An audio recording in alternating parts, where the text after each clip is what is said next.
Death can shake a community, especially if it is sudden. In this piece, More Than Just a Dash, by Susan Ackerman, a group of students deal with the sudden, tragic death of a beloved teacher and community member.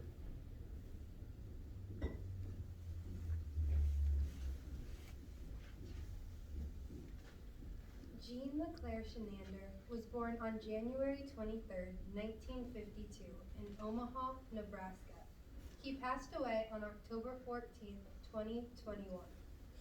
No, just stop. This can't be happening. It's not real. But it is. He's gone. It was so sudden. We didn't even get to say goodbye. He always promised to be at our graduation parties, and now he won't even be there to watch us walk across the stage. Gene Chinander was born on January 23, 1952, in Omaha, Nebraska. He passed away on October 14, 2021. Mr. Chinander was so much more than those days. He was a coach. He was a father. He was a teacher. He was a mentor. He was a neighbor. He always made me feel important. He'd open the door in the morning and say, "Hi, beautiful." He just seemed to know what to say to make your day. When he was subbing, he'd always tell jokes or stories, something to make you laugh. You knew it was going to be a great day if you saw Chinander in the building. I remember walking into social studies class, and he'd be in there. I would immediately smile. I was so happy to see him. In high school, Gene was active in Boy Scouts, the First Christian Church, the Fellowship of Christian Athletes, athletics, playing football, and throwing the shot and discus in high school. He was a Boy Scout. There are 12 principles of the Scout Law. A scout is trustworthy, loyal, helpful, friendly, courteous, kind, obedient, cheerful, thrifty, brave, clean, and reverent. Chinander was all of those. Helpful. Definitely. He lived what he believed. He was honest and caring. He had a great sense of humor. He was kind to everyone. He was like a family member. Gene played the bass violin and enjoyed singing. What the heck is a bass violin anyway? Think cello, but bigger. Oh. Did anyone ever hear him play? Not that, but I've heard him play a mean cowbell. Can you guys imagine him singing? Actually, I can.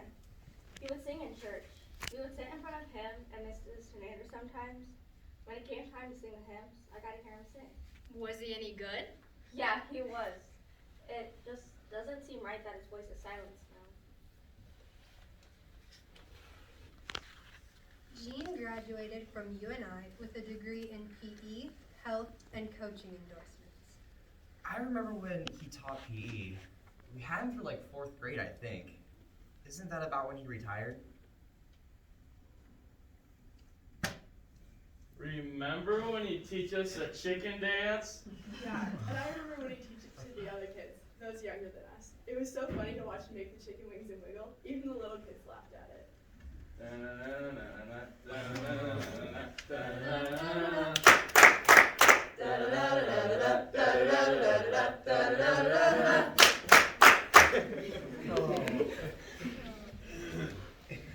He really loved to make people laugh, especially us. I think we laughed every day when he taught. My favorite was when we played ping pong, but not just any ping pong. The one where you hit the ball and then you had to run to the other side. What was that called? Aerobic ping pong. I'd forgotten all about that. The competition was intense, and if he won, he'd rub it in, but always good-naturedly. He taught us so many different games. Like when we played pickleball, I never knew there was such a thing until he taught us that. What about dodgeball? He didn't teach us that. We already knew it. Okay, you're right, but we laughed a lot when we played it. Yeah, and I think we all had the same goal. To see how many balls we could get stuck up in the rafters. He later added history, driver's education and safety endorsements, and his master's degree in administration. I didn't know he had his administration degree. Wait, you mean he could have been our principal? We could have bribed him with sweets like donuts. Oreos. Gene married Anne, and they were blessed with 3 sons, Eric, Brett, and Stacy, his pride and joy in life. He always put his family first, especially Mrs. C. Yeah, they were like the cutest couple. So sweet and kind to each other. And everyone else. They were always helping those around them. His boys were that way too, always thinking of someone else before themselves. Well, Mr. C was a great example of that. And he would talk about his boys a lot. You could tell he was proud of the men they'd grown into. Gene taught PE and health at the local school and later taught driver's ed. One time in driver's ed, we were driving through this town, and we were looking for this girl named Ella that we had met at an FFA contest. Chinander rolled his window down and yelled, "Here, Ella! Here, Ella, Ella!" It was so funny. I remember when we pulled up to a local convenience store. I don't know who was driving, but they parked the farthest away from the door that they could. Chinander got out of the car and goes, "Oh my God, you're gonna throw my back out." Then he walks to the door, hunched over like an old man. He coached junior high boys and girls basketball and high school football, track, softball, and baseball. Gene also served as the athletic director and director of student services. My dad remembers when Mr. C coached football. We won some trophies then. He was really passionate about football. You know, I don't think that's what it was. I think he was passionate about helping kids grow into young and older responsible adults. First and foremost, he wanted the very best for us. He had high expectations for us, but he also helped us get there. Gene also owned and operated a restaurant. Chinander owned a restaurant? Yup, fun fact, our principal worked for him when she was in college. No way. I guess had some pretty good food. That would have been fun to see him run a restaurant. So he ran a restaurant, he taught, and he coached? Man, he must have been busy. All while raising his boys who were in almost everything. After Gene retired, he continued to be active in the local school district, subbing at the high school, and helping with the football team.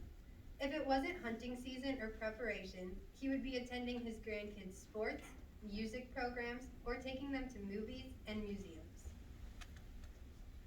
One time when Mr. C was subbing, I don't know why, but I looked at his phone.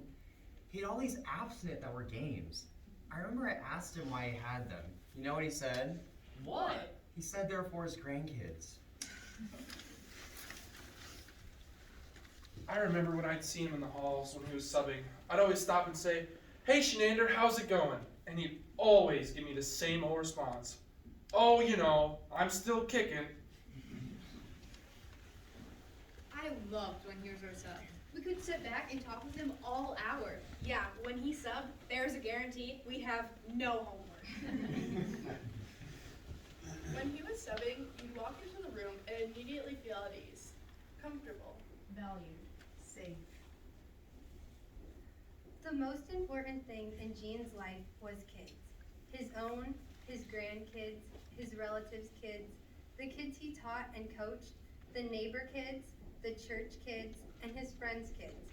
He had been a foster parent, Little League coach, and Sunday school teacher. That's the truth. What? Well, you know, the most important things in his life were kids. Us. And he made all of us feel that when he was talking to each and every one of us. Yeah, he actually listened when they talked. And he always made us feel safe. And respected. Valued. Loved. Like family. He'd agree to anything if it was for the kids. For us. One time, there was a fundraiser for Relay for Life, and they sold strips of duct tape with the goal of taping them to the wall. Seriously? Yup. He stood on a chair and they duct taped him. Then they pulled the chair away from the wall. Well, did it work? For a moment. Then he slowly slid down the wall. I'll bet he was rolling with laughter. Did anyone ever see him angry? Did you ever know if he was having a bad day? No one ever called him Mr. Chinander. We always called him Chinander. Or Mr. C. Or old man. Or Grandpa. He called me his granddaughter. I was one of the last people that got to talk to him. It was at the high school blood drive. I was making fun of him because he was eating Oreos. He said, "What's wrong? An old man can't eat Oreos?"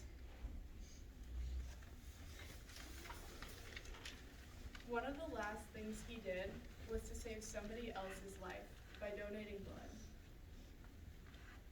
You know, when you think about it, that shouldn't surprise us. He was always focused on doing things for others. Donating blood just seems, I don't know. It just seems right.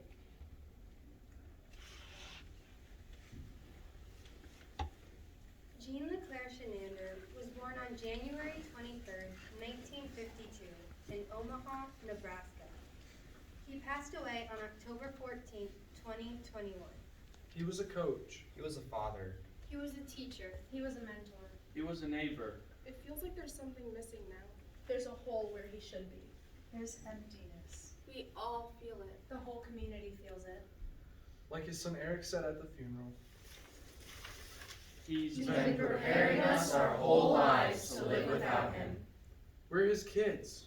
We're grandkids. And he wants to do our best at everything we try. Always. And to be kind to one another, even when we're angry or frustrated. To always keep our sense of humor. And smile, even when we don't feel like it. Find the joy in everything we do. If there's something we believe in, commit to it fully, just as Mr. Chinander did. Every day. We are lucky. He taught us so much, and always with kindness. Just like grandparents do. From all of us. We love you, Grandpa.